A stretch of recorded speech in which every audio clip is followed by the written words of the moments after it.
Hello everyone, welcome back to the Abhyasana program. Myself Dr. Karthik, faculty of Tara S Academy. In this session, we are going to discuss about the GS1 topic. So ఈరోజు మన అభ్యాసన ప్రోగ్రాంలో general studies paper 1ని in డీటెయిల్గా మనం discuss చేయబోతున్నాము.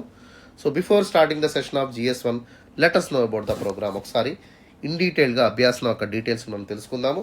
So this Abhyasana programme ఏదైతే ఉందో it's a daily mains answer writing series for the UPSC aspirants. ఎవరైతే యూపీఎస్సీ మెయిన్స్కి ప్రిపేర్ అవుతున్నటువంటి అభ్యర్థులున్నారో సో వాళ్ళందరి కోసం ప్రత్యేకంగా ఈ యొక్క అభ్యాసన ప్రోగ్రామ్ని డిజైన్ చేయబడిందమ్మా. It was a scientifically design program to help the aspirants of UPSC mains examination. ఎవరైతే అఫోర్డబుల్ కానటువంటి అభ్యర్థులు ఉన్నారో వాళ్ళందరూ కూడా ఈ యొక్క ఫ్రీ ఇనిషియేటివ్ అయినటువంటి టెస్ట్ సిరీస్ని ఖచ్చితంగా క్యాష్ చేసుకోండి. సో ప్రోగ్రామ్ డ్యూరేషన్ మనం తీసుకున్నట్టయితే 6 నెలల వరకు, అంటే 6 months ఆఫ్ టైం వరకు ప్రతిరోజు కూడా ప్రోగ్రామ్ అనేది మిస్ కాకుండా అప్డేట్ చేయడం జరుగుతుందమ్మా. ఓకే, సో 6 months వరకు రెగ్యులర్గా మీరు ప్రాక్టీస్ చేసినట్టయితే you will see the miracles in your answer writing.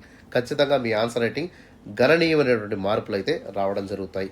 ఓకేనా, సో దాంట్లో ఎటువంటి సందేహం అయితే లేదు.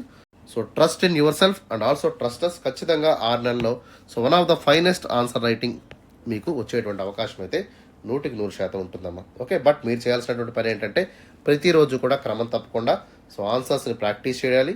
ఓకే, అదేవిధంగా ఈవినింగ్ ఆన్సర్ డిస్కషన్స్ని కూడా మీరు క్రమం తప్పకుండా రెగ్యులర్గా ఫాలో చేయాల్సి ఉంటుంది. Okay, so everyday morning 9 AM కల్లా మన యొక్క తారాయస్ యూట్యూబ్ ఛానల్లో, అదేవిధంగా టెలిగ్రామ్ ఛానల్లో క్వశ్చన్ని మనం అప్లోడ్ చేస్తాము. అదేవిధంగా ఈవినింగ్ 5 PM కల్లా డీటెయిల్డ్ ఆన్సర్ డిస్కషన్ కూడా మన యొక్క తారాయస్ యూట్యూబ్ ఛానల్లోను టెలిగ్రామ్ ఛానల్లో కూడా మనం అప్లోడ్ చేయడం జరుగుతుంది.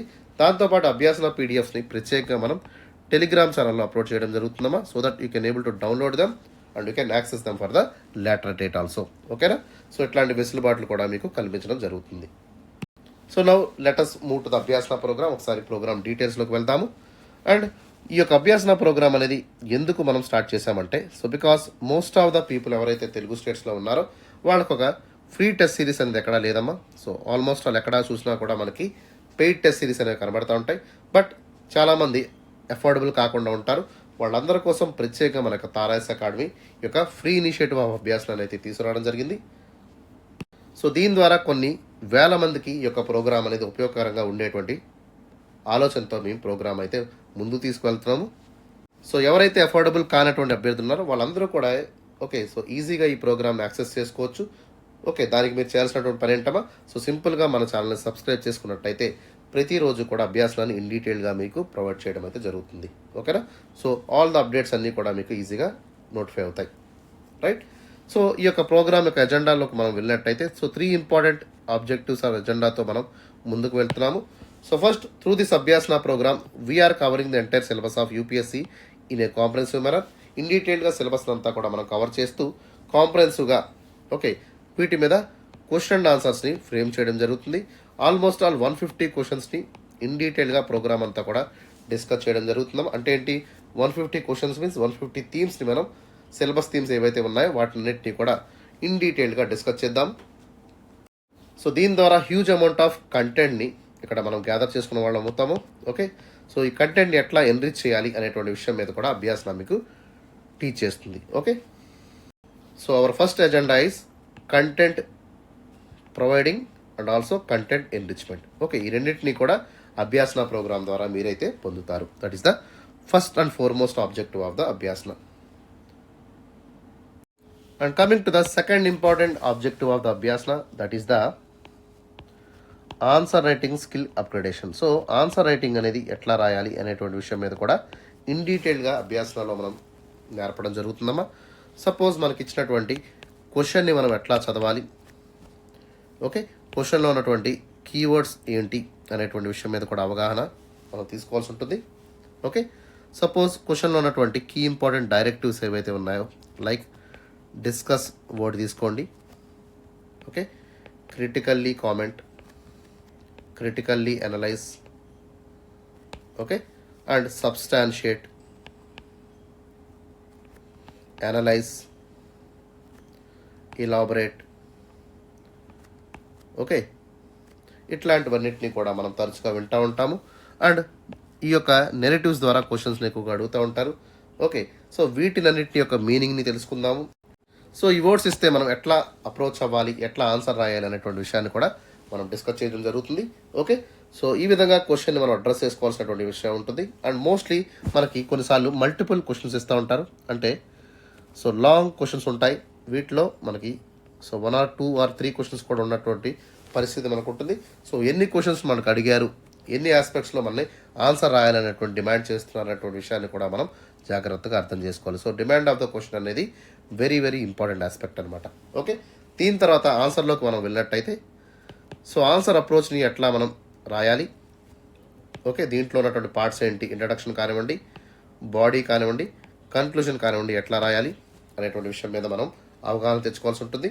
సో మొత్తం ప్రోగ్రామ్ అంతా కూడా ఇన్ డీటెయిల్గా ఆన్సర్ రైటింగ్ గురించి ఎక్స్ప్లెయిన్ చేయడం అయితే జరుగుతుంది. సపోజ్ ఇంట్రడక్షన్ ఉందనుకోండి, ఇంట్రడక్షన్ని మనం ఎట్లా రాయాలంటే introduction should be always simple, brief. Okay, so ఎక్కడ కూడా కాంప్లెక్సిటీకి రాయకుండా, అంటే కాంప్లెక్స్గా రాయకుండా మీరు సింపుల్గా బ్రీఫ్గా రాయడానికి ప్రయత్నం చేయండి.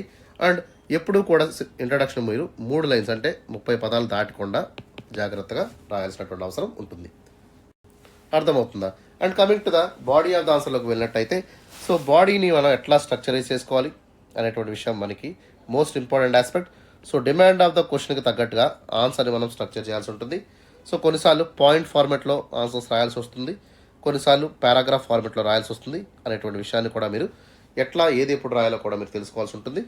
సో ఏ విధమైనటువంటి అప్రోచ్ ద్వారా మనకి ఎక్కువ మార్కులు వస్తాయనేటువంటి విషయాన్ని కూడా మనం ఇన్ డీటెయిల్గా డిస్కస్ చేద్దాం. Mostly so prefer point method. Okay, so లేదు అనలిటికల్గా ఉంది, ఎథికల్గా ఉంది క్వశ్చన్ ఓకే అన్నప్పుడు మీరు పారాగ్రాఫ్ ఫార్మెట్ని అయితే ఎంచుకోండి. ఓకే, మోస్ట్లీ ఫ్యాక్చువల్ ఇన్ఫర్మేషన్ అడిగినప్పుడు మాత్రం point format is the better one అనమాట. సో నెక్స్ట్ ఇంపార్టెంట్ ఏంటంటే you have to maintain the tone of the answer. So answer యొక్క టోన్ని మీరు మెయింటైన్ చేయాల్సి ఉంటుంది. Okay, you have to correct all the dots regarding the answer.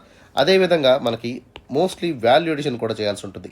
So value addition అంటే ఎట్లాగా మా factual information మనం provide చేయాల్సి ఉంటుంది, ఎగ్జాంపుల్స్ రాయాల్సి ఉంటుంది, ఓకే, ఫ్లో చార్ట్స్ మనం వేసుకోవాల్సి ఉంటుంది, డయాగ్రామ్స్ మనం గీయాలి. ఇట్లాంటివన్నీ కూడా వాల్యూ ఎడిషన్ కింద చెప్తాము.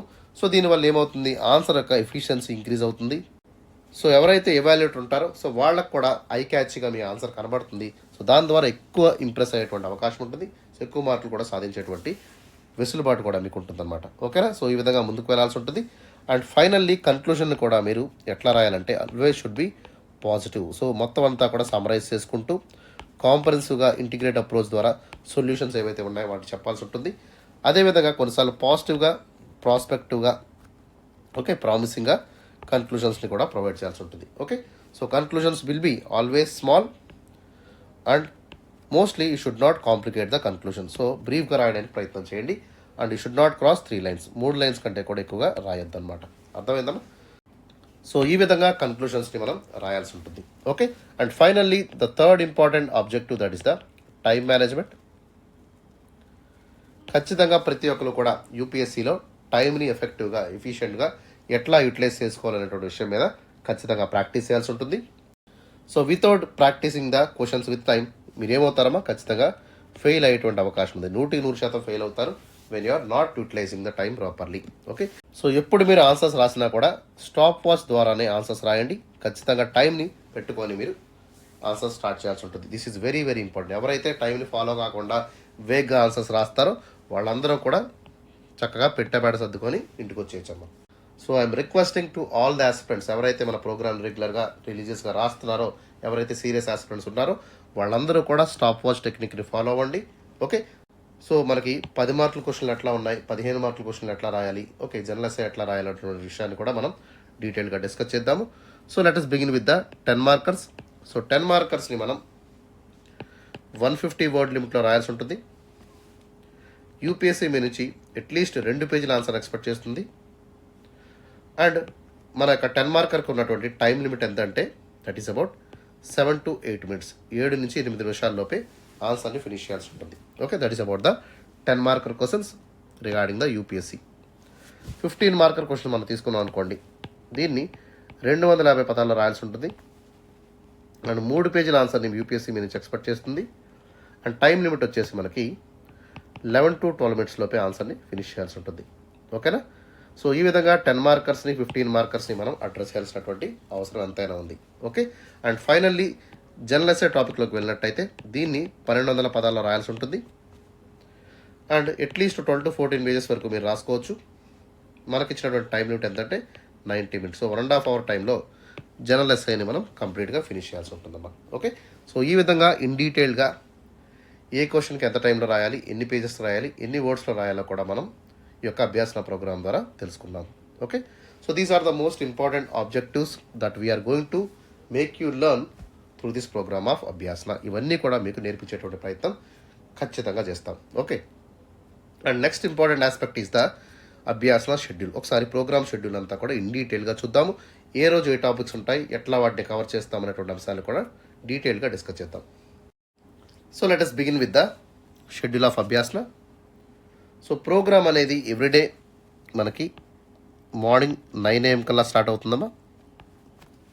ఓకే, 9 AM కల్లా మన యొక్క టెలిగ్రామ్ ఛానల్లోను అదేవిధంగా యూట్యూబ్ ఛానల్లో క్వశ్చన్ని మనం అప్లోడ్ చేసుకుంటాము. ఈవినింగ్ 5 PM కల్లా డీటెయిల్డ్ ఆన్సర్ డిస్కషన్ అనేది కూడా మనకి ఇన్ డీటెయిల్గా మన ఫ్యాకల్టీ ద్వారా ఉంటుంది. Okay, so every week program అనేది మండే స్టార్ట్ అవుతుంది and it will end on the Saturday. So వారానికి మనకి 6 రోజుల ప్రోగ్రామ్గా అభ్యాసన ప్రోగ్రామ్ ఉంటుంది. అండ్ సండే దిల్ will be completely off regarding the Abhyasana. Sunday మనకి ఎటువంటి సెషన్ అనేది అప్లోడ్ చేయబడదు.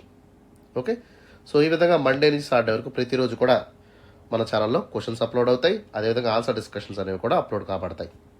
సో మండే మనం ప్రోగ్రామ్ స్టార్ట్ చేస్తాం కదమ్మా, that will be the day 1 schedule. So day 1 will be the Monday. So సోమవారం మనం జనరల్ స్టడీస్ పేపర్ 1 టాపిక్స్ని కవర్ చేస్తాము. సో దీంట్లో మనకి సుమారుగా 6 topics ఉంటాయమ్మా.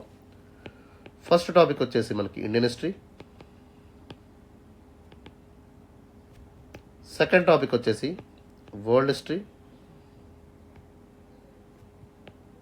Third topic is post independence consolidation. Fourth topic వచ్చేసి art and culture. Fifth topic is Indian society. Sixth topic is India and world geography.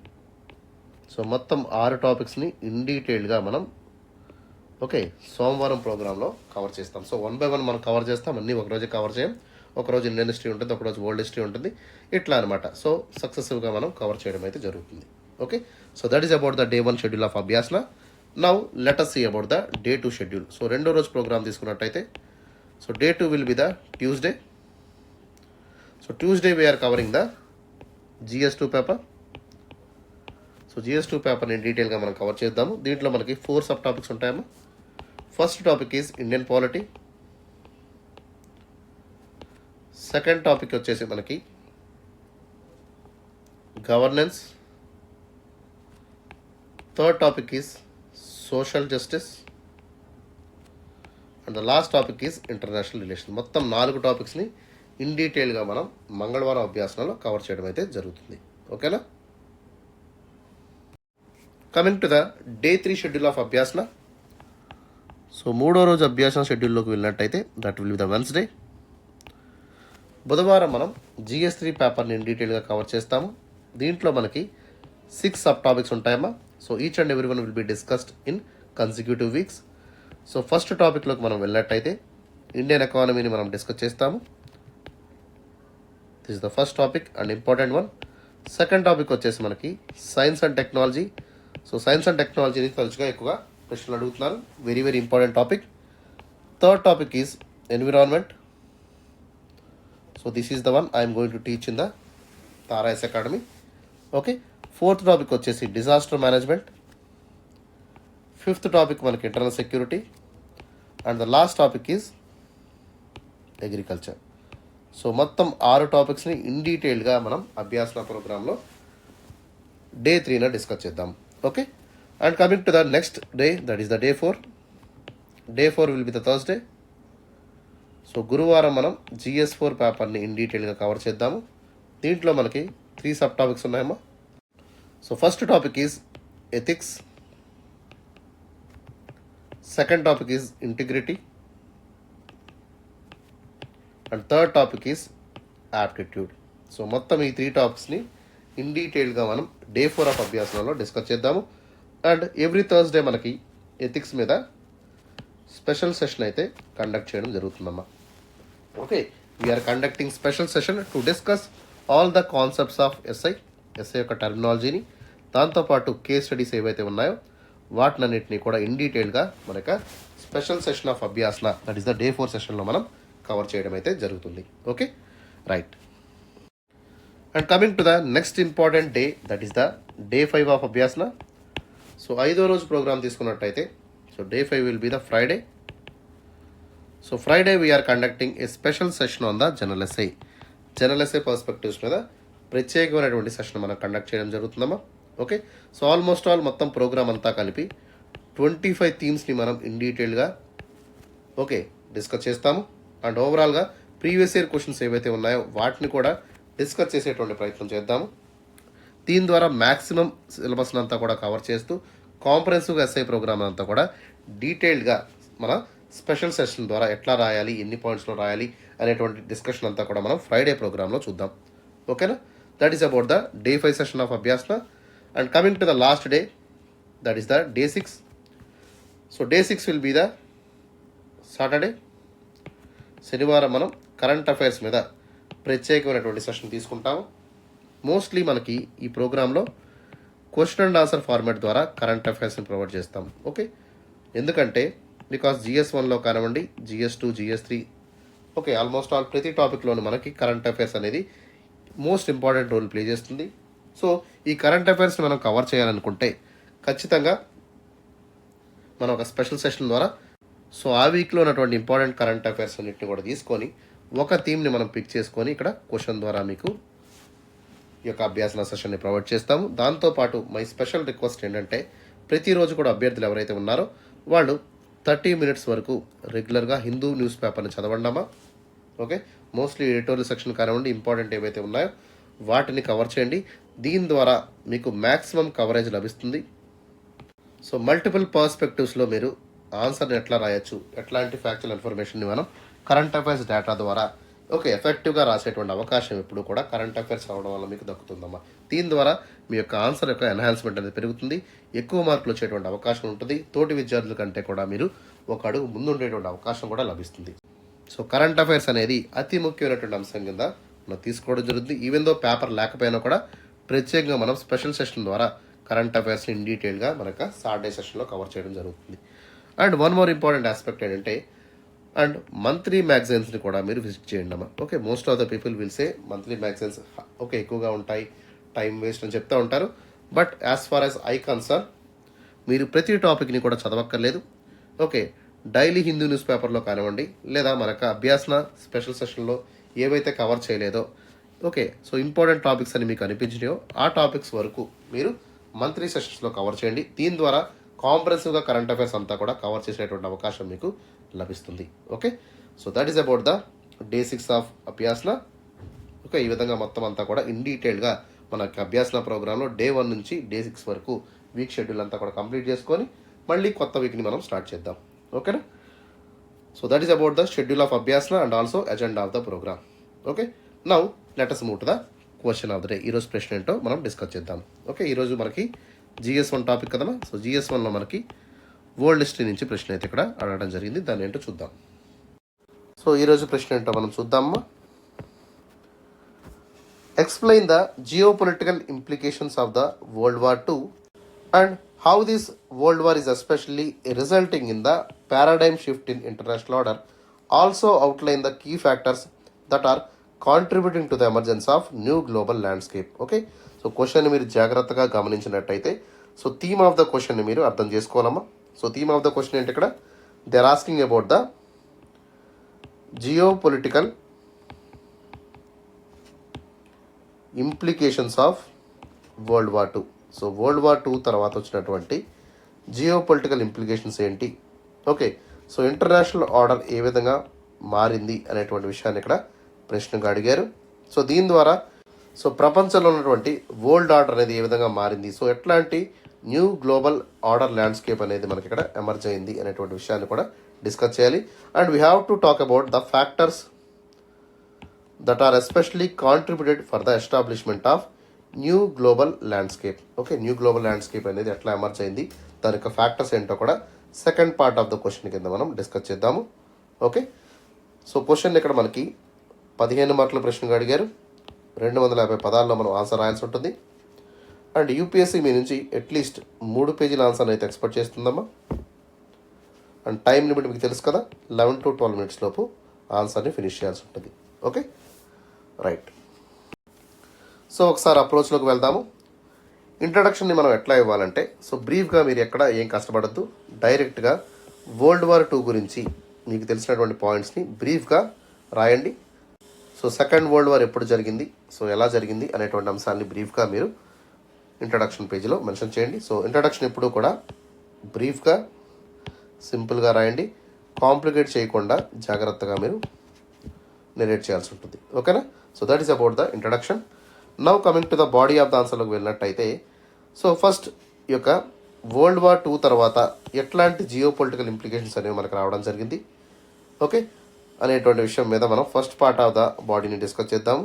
Second part A విధమైనటువంటి paradigm shift అనేది international ఆర్డర్లో మనకి సంభవించింది, world war 2 తర్వాత ఎట్లాంటి international order అనేది prevail అయింది అనేటువంటి విషయాన్ని మనం డిస్కస్ చేద్దాము.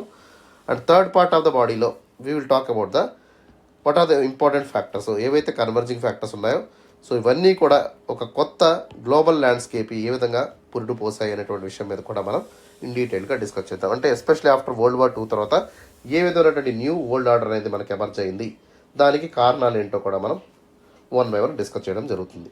ఓకేనా? అండ్ ఫైనల్లీ ఒక అప్రాపరియేట్ కన్క్లూషన్ అనేది మనం ప్రొవైడ్ చేయాల్సి ఉంటుంది. ఎస్పెషల్లీ అప్రాపరియేట్ కన్క్లూషన్ అంటే ఏంటమ్మా, ఎస్ ఖచ్చితంగా వరల్డ్ వార్ 2 తర్వాత ఒక న్యూ గ్లోబల్ ఆర్డర్ అనేది ఎమర్జ్ అయింది. సో దీని ద్వారా ప్రపంచంలో ఉన్నటువంటి ఓల్డ్ పవర్స్ ఏవైతే ఉన్నాయో వాటి యొక్క శక్తిని కోల్పోవడం జరిగింది. సో ప్రపంచం అంతా కూడా యుఎస్ఏ బ్లాక్ కింద, యుఎస్ఆర్ బ్లాక్ కింద ఏ విధంగా ఎమర్జ్ అయ్యాయనేటువంటి విషయాన్ని కన్క్లూషన్లో మెన్షన్ చేస్తూ వరల్డ్ అనేది బైపోలార్ వరల్డ్ ఆర్డర్ కింద మారింది అనేటువంటి విషయాన్ని ఇక్కడ మనం చెప్పచ్చు. ఓకేనా? రైట్ అమ్మా. So that is about the conclusion of this topic.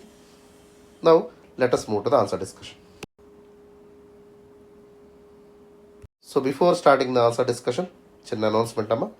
So ఎవరైతే మన ఛానల్ని సబ్స్క్రైబ్ చేసుకోకుండా చూస్తున్నారో వెంటనే మన ఛానల్ సబ్స్క్రైబ్ చేసుకోండి. So please follow us in the YouTube. So ప్రతిరోజు కూడా అభ్యాసన ప్రోగ్రామ్ మిస్ కాకుండా చూడాలన్నా, ఓకే అదేవిధంగా పీడిఎఫ్స్ ఏవైతే ఉన్నాయో వాటిని డౌన్లోడ్ చేసుకోవాలనుకున్నా కూడా మీరు టెలిగ్రామ్ ఛానల్లో జాయిన్ అవ్వాల్సి ఉంటుంది. అండ్ ఫైనల్లీ మన ఇన్స్టాగ్రామ్ని కూడా మనం లాంచ్ చేసాము. సో ఇన్స్టాగ్రామ్లో మేము ఏదైనా పోస్ట్ పెట్టినా వాటిని లైక్ చేయండి, దాంతోపాటు మన ఇన్స్టాగ్రామ్ పేజ్ని కూడా ఫాలో చేసేటువంటి ప్రయత్నం చేయండి అమ్మా. Okay, so finally I want to say, so please follow us in the YouTube, Instagram as well as Telegram for the regular updates of our institute called Tara IAS Academy. Okay.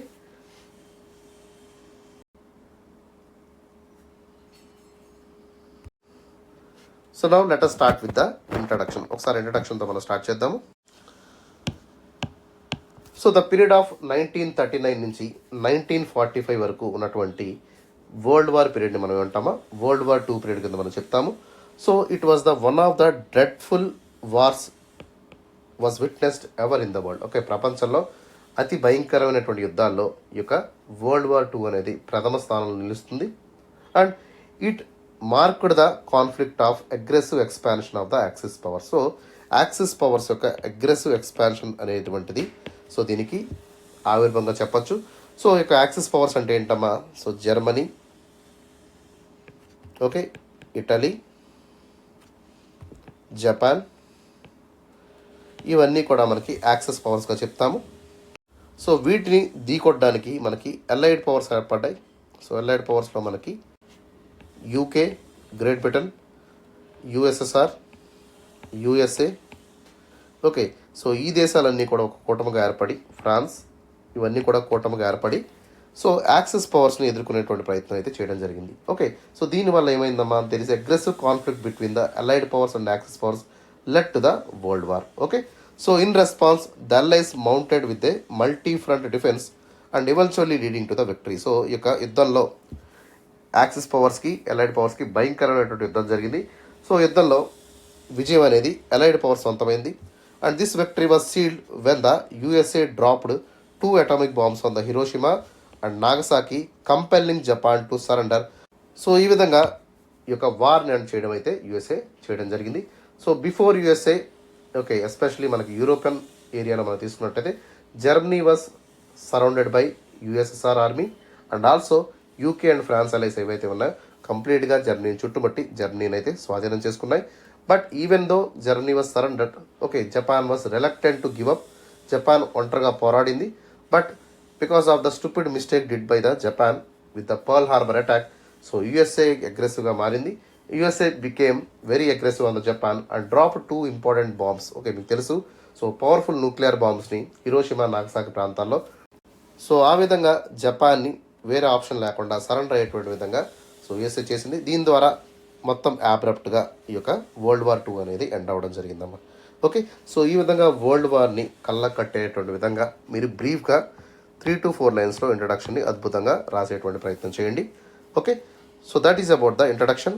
Now let's proceed to the body. So ఏ విధమైనటువంటి geopolitical implications అనేవి world war 2 తర్వాత వచ్చాయనేటువంటి విషయాన్ని మనం చూసినట్టయితే, so first important aspect is the emergence of 2 super powers in the world. Okay, so ప్రపంచవ్యాప్తంగా 2 super powers అనేవి మనకి ఎస్టాబ్లిష్ అవ్వడం జరిగింది.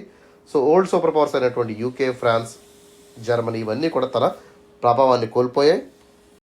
So we saw a phenomenal rise of USA and USSR as the global powers. So ఈ రెండింటికి కూడా మనకి ఐడియాలజీలో చాలా వైరుధ్యం ఉందమ్మా. So one is having capitalistic and western kind of philosophy, versus other one USSR having the so socialistic and communalistic mind set. Okay, so ఈ యొక్క డిఫరెంట్ ఐడియాలజీతో 2 దేశాలు అనేవి ఆరోపించాయి.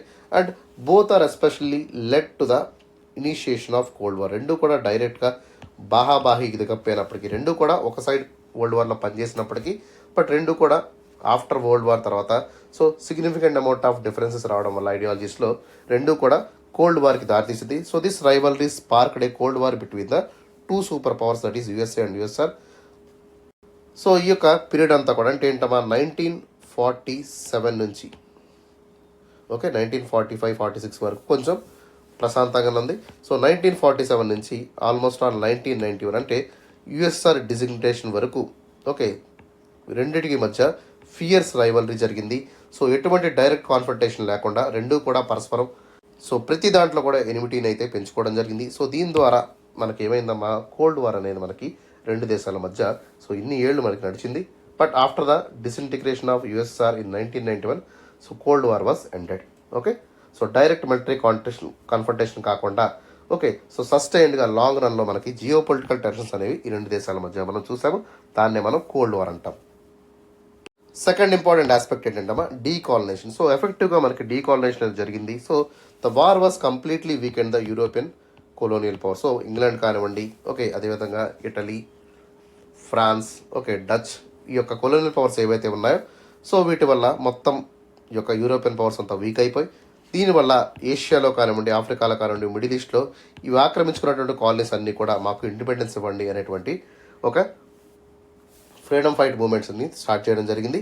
Okay, and this especially created huge momentum in the colonies and they were fight for their own independence. మొత్తం ప్రపంచవ్యాప్తంగా independence moments అనేవి start అయ్యి and India కూడా the gain independence from the British rule in the 1947. Okay, and ఈ యొక్క world war 2 తర్వాత మనకి ప్రపంచం అంతా కూడా so they wanted to run the world with a peace and harmony.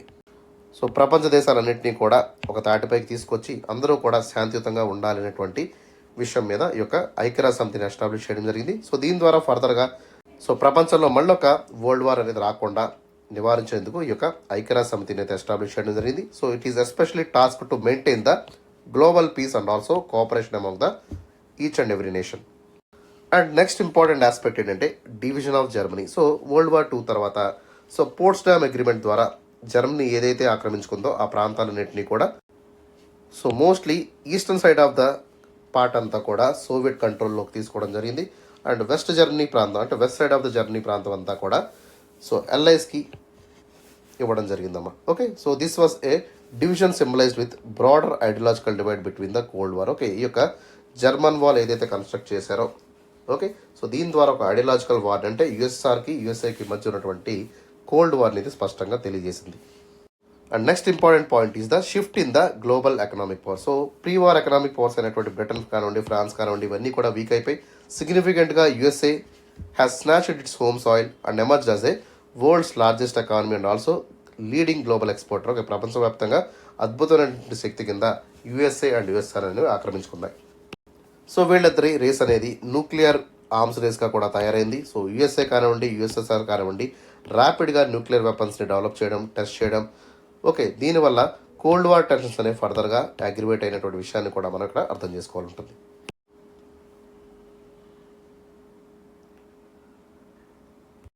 And next important point ఏంటంటే establishment of Israel. So ఇజ్రాయెల్ని మనకి most of the జర్మన్స్లో ఉన్నటువంటి యూదులు ఎవరైతే ఉన్నారో సో వీళ్ళందరూ కూడా ఓచుకోత గురయ్యారు, హాలోకాస్ట్ గురయ్యారు.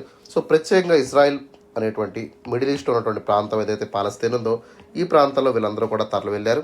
ఓకే, సో దీనివల్ల ఏమైందమ్మా, కొత్తగా ఇజ్రాయెల్ రాష్ట్రాన్ని, ఇజ్రాయెల్ స్టేట్ని వీళ్ళు ఏర్పాటు చేసుకోవడం జరిగింది. సో ఇక మూవ్మెంట్ ద్వారా అరబ్లో ఉన్నటువంటి స్టేట్స్ అన్నీ కూడా సిగ్నిఫికెంట్గా దీనికి వ్యతిరేకించాయి. సో దీని ద్వారా మిడిల్ ఈస్ట్ స్వరూపం అంతా కూడా మారిపోయింది. So right now middle east is one of the tension prone region in the world కింద మనం ఎందుకు ఉండిపోయిందంటే because of the establishment of Israel. So Palestine భూభాగంలో ఇజ్రాయెల్కి చోటు ఇవ్వడం వల్ల ఈ యొక్క డిస్ప్యూట్కి అయితే కారణమైంది. And last important point is the humanitarian implication. So much of human suffering అనేది ఈ వరల్డ్ వార్ 2 తర్వాత జరిగిందమ్మా. సో ఎస్పెషలీ ఒక ఆర్గనైజ్డ్ హ్యూమానిటేరియన్ ఎఫర్ట్స్ అంతా కూడా మనకి వరల్డ్ వార్ 2 తర్వాత జరిగాయి. సో దీని ద్వారా important organisations like red cross అనేది కూడా మనకి ఏర్పడడం జరిగింది. సో దీంతో పాటు చాలా ఇంపార్టెంట్ పీస్ ఆర్గనైజేషన్స్ అవన్నీ కూడా మనకి వరల్డ్ వార్ 2 తర్వాత ఎస్టాబ్లిష్ అవ్వడం అయితే జరిగిందమ్మా. ఓకేనా, so that is about the important changes happened after the world war 2. So now let us see about the paradigm shift in the international order after the World War 2. So world war 2 తర్వాత so మనకి ప్రపంచంలో ఎట్లాంటి shift అనేది వచ్చింది international ఆర్డర్లో అనేటువంటి విషయాన్ని చూద్దాం. So first one is polarisation అనేది స్టార్ట్ అయిందమ్మా. సో ఐడియాలజికల్గా మనకి ప్రపంచం అంతా కూడా 2 పోల్స్ కింద ఏర్పడింది. So 1 pole is headed by the USSR, okay, that is called as Eastern Bloc, and second pole is set by the USA, that is the Western Bloc. So ఈ విధంగా ప్రపంచం అంతా కూడా ఒక బైపోలార్ ఆర్డర్ కింద మారిపోయినటువంటి విషయాన్ని మనం ఇక్కడ అర్థం చేసుకోవాలి. Okay, democratic capitalism led by the USA, whereas socialist communism was championed by the USSR. And second important point అంటే end of isolation. Okay, so isolationism అనేది ఎండ్ అయింది. సో ఎస్పెషల్లీ యునైటెడ్ నేషన్స్ ఏవైతే ఉన్నాయో సో యుఎస్ఏ ఫార్మేషన్ వల్ల ప్రపంచం అంతా కూడా attracted towards the USA and they wanted to keep ties with the USA in a very very well manner. Okay, ప్రపంచం అంతా కూడా స్టెబిలిటీ మెయింటైన్ చేయడానికి so USA and allied powers ఏవైతే ఉన్నాయో so they have maintain the stability to improve the trade and engagement with the other nations. Okay, దీని ద్వారా ఐసోలేషనిజంని, కొలోనియలిజంని ఇది nullify చేయడం అయితే జరిగింది. ఓకే, సో ఫ్రీడమ్ అనేది ప్రతి దేశానికి కూడా సో ఇమీడియట్గా మనకి మూమెంట్స్ అనేవి కూడా స్టార్ట్ అయ్యి ఎండ్ ఆఫ్ ఐసోలేషన్ ఎరా కింద మనం చెప్తాము. Okay, and next important aspect is rise of international organisation. So post world war 2 period తర్వాత విపరీతంగా మనకి ఇక మల్టీలాటరల్ ఇన్స్టిట్యూట్స్ ఏవైతే ఉన్నాయో ఐఎంఎఫ్ కానివ్వండి, వరల్డ్ బ్యాంక్ కానివ్వండి, ఓకే, యుఎన్ఓ ఆర్గనైజేషన్ కానివ్వండి, ఇవన్నీ కూడా మనకి ఎక్సెసివ్గా ఇంక్రీజ్ అయ్యి సో దీని ద్వారా ఒక స్టెబిలైజ్డ్ అండ్ డెవలప్డ్ గ్లోబల్ ఎకానమీకి ఇది దారితీసింది. సో దీని ద్వారా సో ప్రపంచం అంతా కూడా so especially it is heralding the era of globalisation. Okay, so ఈ విధంగా మనకి రైజ్ ఆఫ్ ఇంటర్నేషనల్ ఆర్గనైజేషన్స్ అనేవి మనకి కనబడ్డాయి. Next important aspect is the creation of welfare states. Okay, so wide spread devastation అనేది మనకి ఈ యొక్క పోస్ట్ వరల్డ్ వార్ తర్వాత మనకి ఏర్పడింది.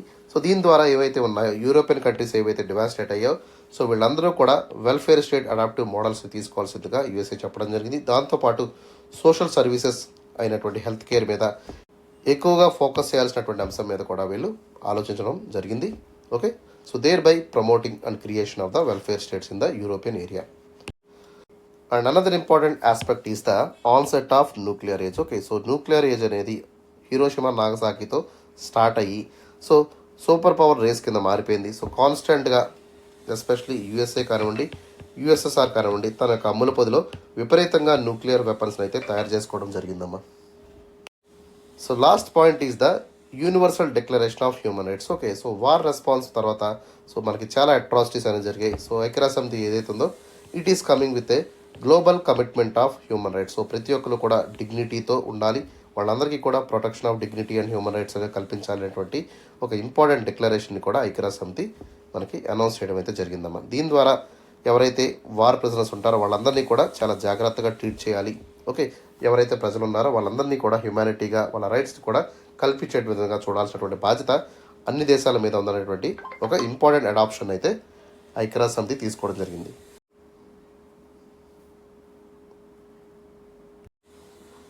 And third important aspect we need to cover in the body, that is the converging factors that gave birth to the new global landscape. Okay, కొత్త global landscape అనేది world war 2 తర్వాత ఎట్లా ఏర్పడిందంటే, so first important aspect is bipolarity. So మనం చూసాము ప్రపంచం అంతా కూడా ఒకటి నాటో అలయన్స్ కింద led by the USA, and second important Warsaw pact కింద యుఎస్ఆర్ లెడ్ ఆర్మీస్ అన్నీ కూడా అలైన్ అయ్యి, సో రెండు కూడా ధీటుగా నువ్వంటే నువ్వు అనే విధంగా మిలిటరీ ప్యాక్ట్స్ అయితే ఏర్పాటు చేసుకున్నాయి. Okay, and second important point అంటే గ్లోబలైజేషన్ ట్రెండ్ అనేది స్టార్ట్ అయింది, ఎస్పెషలీ టెక్నాలజికల్ అడ్వాన్స్మెంట్స్ అనేవి.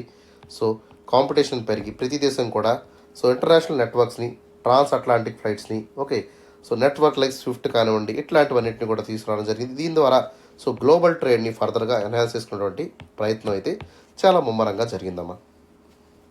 సో ప్రపంచం అంతా కూడా ఒక మార్కెట్ కింద, సింగిల్ ఎంటిటీ కింద, గ్లోబల్ విలేజ్ కింద మార్చినటువంటి పరిస్థితి ఆఫ్టర్ ద వరల్డ్ వార్ 2 చూసాము. Okay, that is the rise of globalisation trend అనేది కూడా మనకి స్టార్ట్ అయింది. Okay, and next important aspect ఏంటంటే స్పేస్ రేస్. సో ఈ యొక్క కోల్డ్ వార్ రైవర్లీ ఏదైతే ఉందో, so this was extended to the space also. Mostly మనకి అమెరికా నుంచి నాసా కానివ్వండి, అదేవిధంగా రష్యా నుంచి రాకోస్మస్, రష్యన్ స్పేస్ ఏజెన్సీని మనం రాకోస్మస్ అంటాము. ఈ రెండు కూడా విపరీతంగా స్పేస్ ట్రావెల్స్ అయితే చేయడం జరిగింది. ప్రపంచంలోని మొట్టమొదటి స్పేస్ లాంచ్ని యుఎస్ఆర్ చేయడం జరిగింది with a launch of Sputnik in the 1957. దీని తర్వాత యుఎస్ఏ వాళ్ళు ఏం చేశారు, అపోలో స్పేస్ మిషన్ ద్వారా మూన్ మీద 1969లో ల్యాండ్ అవ్వడం జరిగింది. ఓకే, సో ఈ విధంగా ప్రతి దేశం కూడా స్పేస్ రేస్ని స్టార్ట్ చేసింది.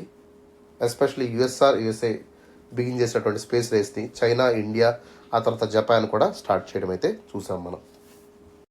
And coming to the next important aspect, that is the economic recovery and growth of Europe. So Marshall plan ద్వారా యుఎస్ఏ ఏదైతే తన యొక్క సాయాన్ని ప్రకటించిందో, ఆల్మోస్ట్ ఆల్ $12 బిలియన్ వెస్టర్న్ యూరోప్కి నిర్మించే కార్యక్రమం కింద ఇవ్వడం జరిగింది. సో దీంతో పాటు వాళ్ళ యొక్క మనల్ని పొందేటువంటి ప్రయత్నం యుఎస్ఏ చేయడం జరిగింది.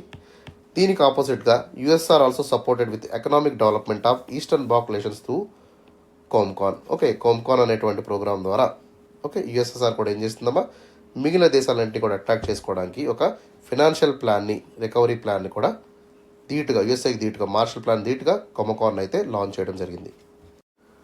And last important point to be understand here, that is the cultural exchanges and propagation. So western democratic values, pop culture, rock and roll, Hollywood films అన్నీ కూడా మనకి ప్రపంచవ్యాప్తంగా స్ప్రెడ్ అయ్యాయి.